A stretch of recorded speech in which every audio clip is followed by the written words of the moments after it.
But while I increased the little footstep working with him, the next thing I saw behind me was a double barrel gun, and the guy said, "Shut up. If you shout here, we'll blow your head off."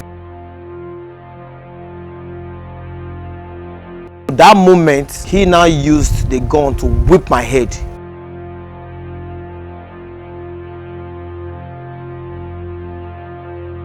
Instantly, I saw hell. I was shouting, but I think where I don't think nobody can hear my voice.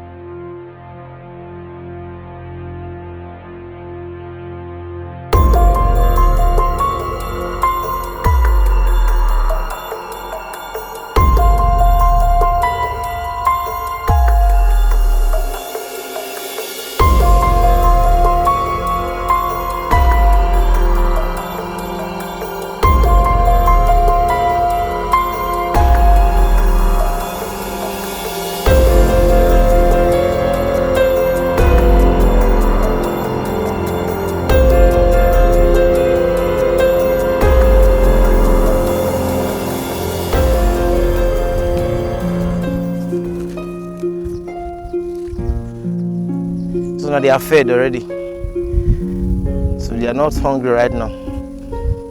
But for these ones,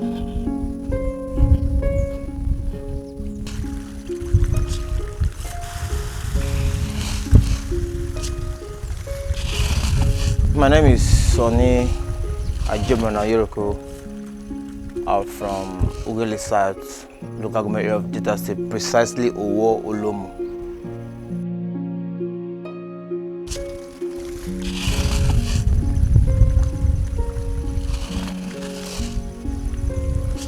This happened far back, October 4, 2018, at Aoshi. I've been a facilitator to NYC. So all through that time, there are a lot of corps members have trained across Nasarawa, Benue, Abuja, and the rest. So I was privileged to have a business deal with one of my proteges who had the contact of setting up a grasscutter farm somewhere, and I gave them the quotation of grasscutter farming, and we did the first supply that worth 600,000 to Benue State. So I was able to get them. Then I think the owner of the project loved it, and he called again for another one. But by then, where I bought those grasscutter from, they were not having those sizes in terms of age. So I tried to solve the internet, looking for some agricultural platforms to know who has such a grasscutter at that age. So I met a friend through one of the page online, and he said, okay, he has this grasscutter, but his farm is located at Igbeshi in Aoshi local government area of Edo State. He now said, okay, that I should send money. I said, well, I'm well experienced. I think I will come in first to look at the age of the animal to see if that is the species I want. He said, okay, no problem, that should come. That was on the 3rd. So on the 4th, I embarked on the journey to Aoshi. Due to the bad road network, I arrived there in the evening. So I called the young man, okay, that it's getting dark, maybe I'll have to lodge somewhere, then probably in the morning, which is a better day, we'll go to the farm and see what I want to buy. He now told me that where I am, I was in Aoshi Mentor, but he said where I am is still far, that maybe I can still take a bike somewhere so that his boy can take me to an affordable hotel that I can stay. Then the next morning he can come to pick me up. I said, okay, no problem. I'm not too back to that town called Igbechi. If I'm not, I hope I'm pronouncing it very well. And he gave me his boy description. But I have this instinct of always going to places.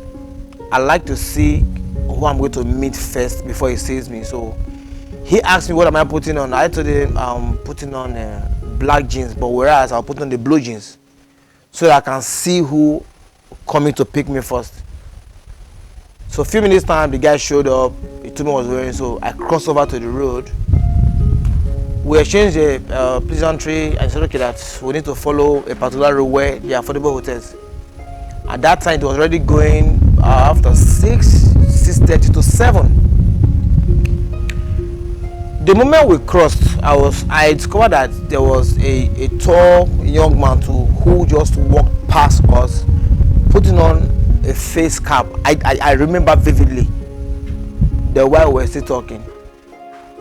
But while I increased the little footstep walking with him, the next thing I saw behind me was a double barrel gun, and the guy said, "Shut up. If you shout here, we'll blow your head off." And I said, okay. I was so calm, I said nothing was happening. They now directed me into the bush. At that instant, the guy who came to pick me up, we were interacting in English, but the moment this happened, he changed to their native language. So he was not communicating with the other guy. And they now ordered me into the bush. And I think while they were pushing me, I fell on the floor. I think there was a wood that my leg got trapped in. So that moment, he now used the gun to whip my head. Instantly I saw hell. I was shouting, but I think where I was, I don't think nobody can hear my voice. The second whip again, all I discovered were bloods on my face. My face was already littered, covered with blood already for the second hitting. Third one again, I fell down and I was pleading for mercy. So at that moment, they removed my t-shirt I was wearing, they removed my jean, and that same time I was trying to remove a small Nokia phone from my pocket to drop it on the floor in case they leave me. I was able to call for a help. But lo and behold, somebody called that very moment. They knew that there was a phone, so they picked it up. And while I was there, the only two people I saw when I was going there, because my eyes were already going dim, I only saw my dad and my daughter, because I'm a single dad. My dad's eyes were red. My daughter was crying helplessly. So after they removed my shirt, they turned me upside down as if it was a wrestling battle, and they used my head to hit the ground again. And they pressed my throat so that I could seize my breath, probably just go off. But they discovered that while they did all these ones, I was still struggling. At that moment, I remember I was carrying a bag that contains my N-Power Tab phone, which is Samsung product. I had 15,000 Rand in my pocket, and I had a novel a book written by Joyce Meyer in that same bag. So they took everything, and they saw my ATM in my pocket. At that moment I was still dying. They now asked of the PIN. I should give them my PIN number. I think while I was still dying, I had this emotional balance, and I gave them the wrong ATM PIN without making a mistake, which they asked me for the second time, and I actually gave them the wrong one correctly. Because in my mind I said it's better I go off today and my family could get that money from my account and pay back to the sender than my family to run into trouble paying expenses of money given to me which were according to the product, because no businessman will want to hear that. So they thought I was dead. But meanwhile, what they did when they removed my jeans, they spread my leg. I wasn't seeing, but it's like I was seeing what was happening from the inside to the outside. I don't know. I can't just explain the mystery. I thought that they spread my leg and they wanted to use the gun to scatter my private organ. I saw it from the inside. So what I did, I now used this hand to block. That is why you can see this mark on my hand. This is also the gun wound. So I think from the sound there, they thought maybe they've destroyed my private part, and I pretended not to scream again. I was just there. They raised my hand and my leg. I didn't fist my bones or fist my muscles. I just relaxed, and I think they left me. So it took me, I can't explain, but it took me hours or minutes to get myself. I tried to get up. It's as if my waist down is dead. So I was now crawling, and I told at this point I was crawling out of the forest, from the bush, but I didn't know that I was crawling inside. I can't see, but I was just crawling until I discovered that I crawled under a very big tree. So the environment was very cold and calm. That was where I just quoted. I believe we know how our Muslim brothers pray. That was how I was for hours till the next morning, with heavy cold. I couldn't even feel mosquito bites. So early in the morning, around 6 a.m., and I heard a church, having a morning section worship. So I was singing along with that worship song, and that gave me an unusual strength. I started having strength when I now realized what really happened to me. So by the time my eyes got open, I tried to scratch off the blood that has gotten so hard on my face, trying to look around what or where I am. But lo and behold, I can't even explain where I am. I discovered I was under a very big tree. I look around, where did I come from? So the only way I could discover where I came from was my blood that stains some of the grasses around during my crawling in. That was where I now knew. But at that moment, I can't talk. I can't shout for help. I started praying, praying along with the prayers they were leading. I said, God, save me. Protect me. Even if I want to die, let my family get to find my corpse, and I can have a befitting burial. So, on yesterday coming in, I was not seeing everywhere clear. I was not seeing the road from a distance. From where I am to the road, I discovered it was about 5 electric poles. At that moment, I saw 2 men who looks like those guys that were trying to kill me, walking towards my direction that early morning. At that moment, my heartbeat increased. I was scared that maybe these people, they might have gone to the bank. They couldn't pick any money, so maybe they're coming back to come and finish me. So my heart was pumping. I said, God,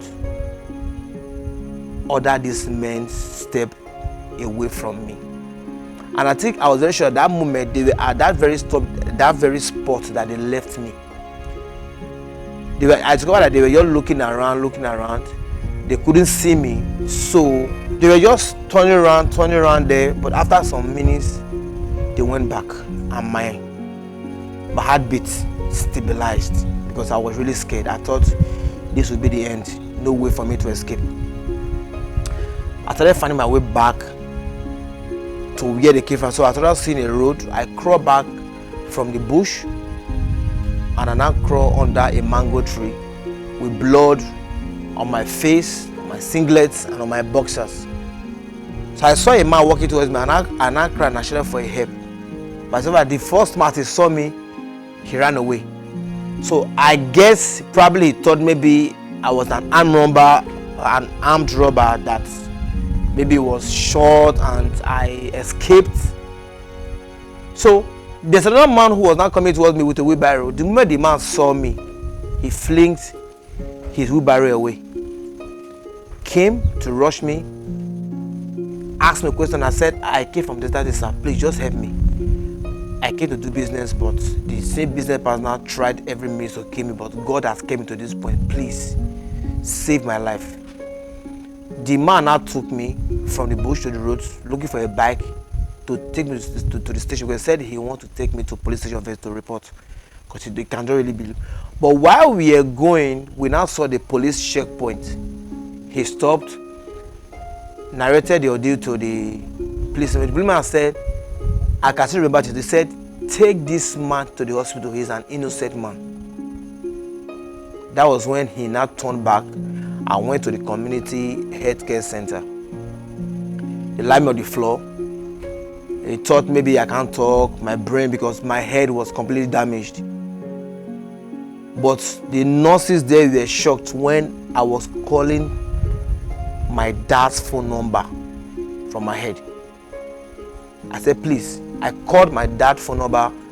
I remember I also called my mom. I said, but please call my mom. Don't call my dad, because I don't think the man can bear the news that instant. So at that moment, they started treatment of my hair, live stitches. It wasn't easy. The pains were terrible. So I now discovered that after they stitched my head, I started gaining myself, and it's like the news has spread along the community. So people were now trooping in from every nook and cranny of the community. So they were coming in. For then, I was not scared because it's possible that the people might be among people who are coming in. That please, if they can transfer me from this place and hid me in a very secure place till my family leave Ughelli to come and pick me.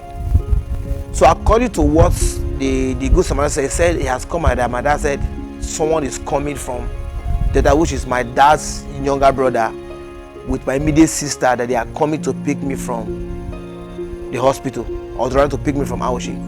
So it took them hours to, you know what it means. From Ughelli to Aoshi is about 6 hours plus because of the bad road network we have. Fortunately, they came in, and the way they took me out is as if I was kidnapped from the hospital, because I communicated that I'm scared. I don't know if they will still come here to come and finish me. That was how they took me off from Aoshi back to Delta State. And to tell you something that happened along the road while we were coming, we would have also been crushed completely by a Dangote truck that was coming. Thank God for my daddy younger brother who is very good in driving. We drove into the bush again, came out, and we continued the journey to Ughelli, where they now brought me to a private hospital. When the doctor cross-examined me, said the stitches were not properly done. They have to re-stitch me again. You can imagine the needles have gone into my head.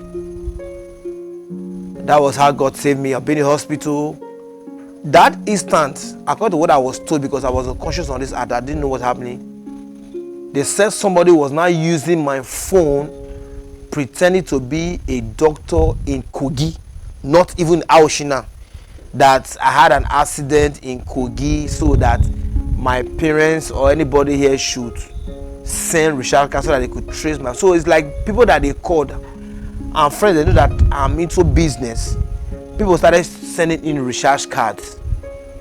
So at that moment, I think one of my uncle had this intelligence of disconnecting the line. So they went to MTN and they disconnected my line. Petty when I'm okay to reconnect the lines back.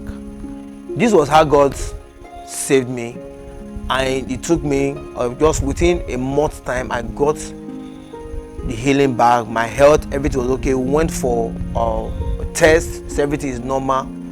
But when the result came, the doctor said I was just having only 22% blood. That how God saved me, or how I was saved, is a miracle.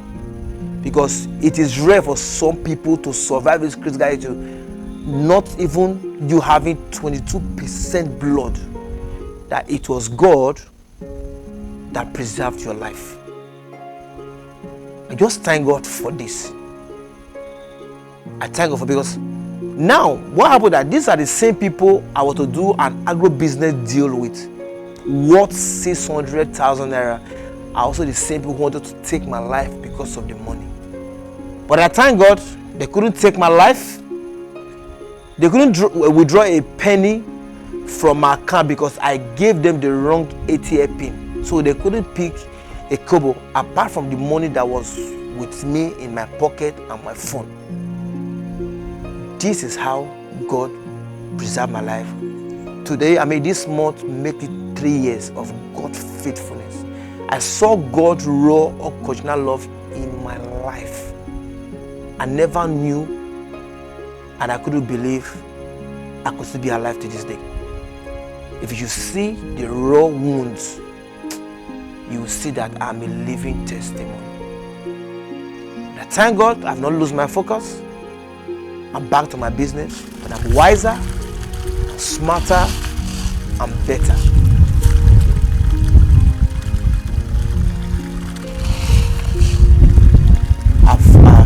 There's a lot of lessons that have been taught. I've learned. I have teach a lot of people how to detect fake businessmen during conversations. I give God the glory where I am today and where I'm going to. You know, because of the agro-business training, so there are a lot of platforms where people market their product. I never knew this guy. That was my first. I've done a lot of business with people online that has gone well. But for this, I never knew the guy at all. We talked on phone. You've called me. He even sent me a video of the grass cutter through WhatsApp. I said, okay, I am coming to see by myself. I can't send money to you. Which he didn't argue with me. But the story was different at the end of the day.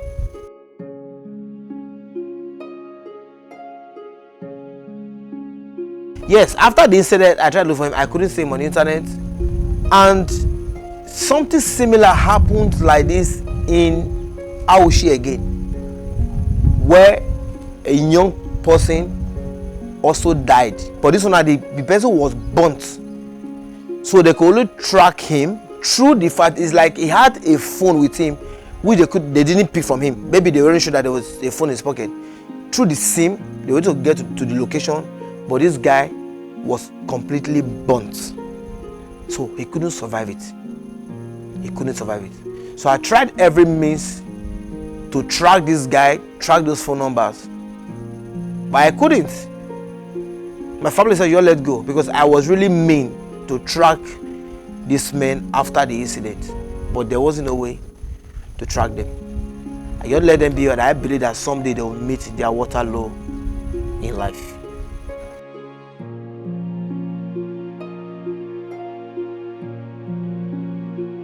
The person that I met, he looks like an ordinary, everyday person.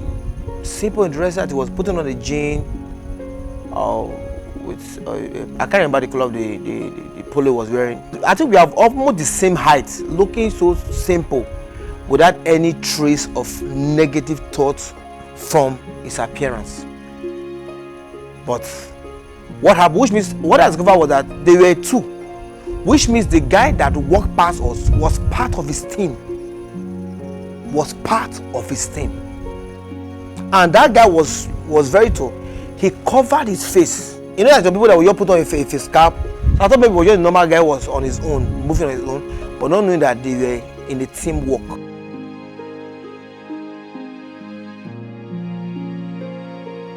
I've already told friends and family around me the reason I don't want to run away from Nigeria, because I believe Africans are the only people who can develop Africans.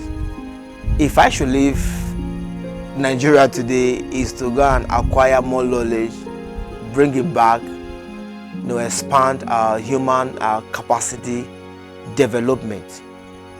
Because as a farmer right now, I believe I have a lot of role to play in Africa, and we are the only one who can make it better. So if I should leave, probably is to go and acquire more skills for the agricultural sector, which I love to bring the skills, bring the information back here to develop what we have on ground, to develop our local content to international standard. My advice to young entrepreneurs now, in any business, be in agro-business, when you're surfing the internet looking for people that you can get the product from, when you see, first of all, if they're having a page, go through their page to see their consistency in what they are marketing or advertising or doing. Because I discovered that there was no consistency on that. That was my own flaw.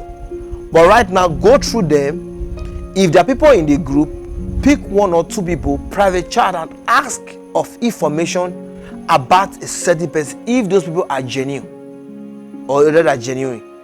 And they should give every details for you to find out. And again, if someone tells for instance that he has a business and is located in Ibadan, what I would advise, I believe there's every state that we all have friends.